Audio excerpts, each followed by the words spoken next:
Morning and नमस्ते। स्वागत छ नौलबियन च्यानलमा सम्पूर्णलाई।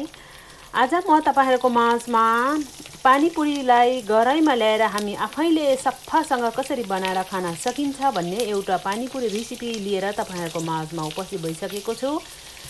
र हामीले बजारमा किनेको पानीपुरी, बजारमा हामी बाटोमा पानीपुरीहरू किनेर खान्छौं, त्यो कतिको सफा हुन्छ भन्ने कुरा हामी सबैलाई जानकार छ।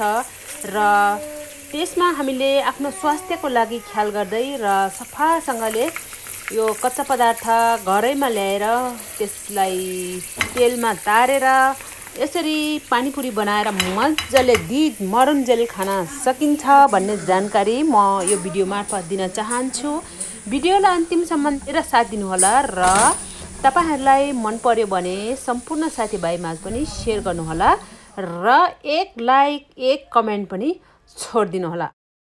पानीपुरी भित्र हाल्नको लागि आलु उसिनेर अनि चना पनि उसिनेर भिजाएर राखेर उसिनेर मसलाहरू राखेर अनि अब हामी कागती राख्छौं अनि त्यसपछि प्याज राखेर खोर्सानीहरू राखेर मिक्स गरेर मुछौं। त्यसैगरी यसमा पानीपुरीको सुपको लागि हामीसँग लसुनको झोल अनि त्यसरी खोर्सानी अनि कागतीले पिरो बनाएका छौं। एकदम रेडी भइसकेको छ। अब चाहिँ भने हामी खानाको लागि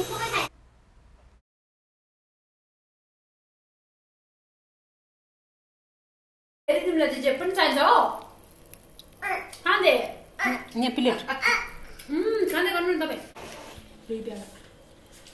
कति प्याला दिउँ बहिनी? लोभ पनि हाल्नुस् त यो पानीपुरी। ये सब हुन्छ क्या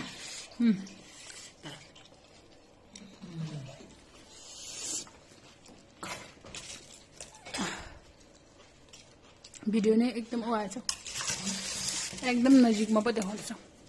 लोकल हो कहीं लोकल इन्जर फर्स्ट क्लास है।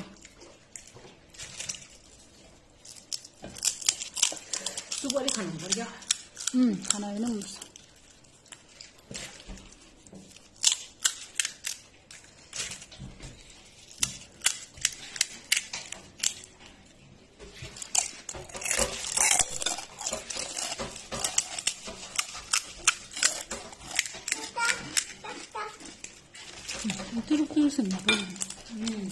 हे भगवान भन्दा दिमित्री, हे भगवान भन्दा अघि सिकायो दिमित्री, हे भगवान भन्न खोइ त भनेको, खोइ त हे भगवान भनेको खोइ अघि मामाले सिकाएको खोइ भनेको दिमित्री। ताफेनलाई फुइन होला ठोक्नु ठ्याक्नु फर्किन होला फर्किनमा पोलेपछि हे भगवान भन्न गम गम खानु है। हे भगवान भन्दा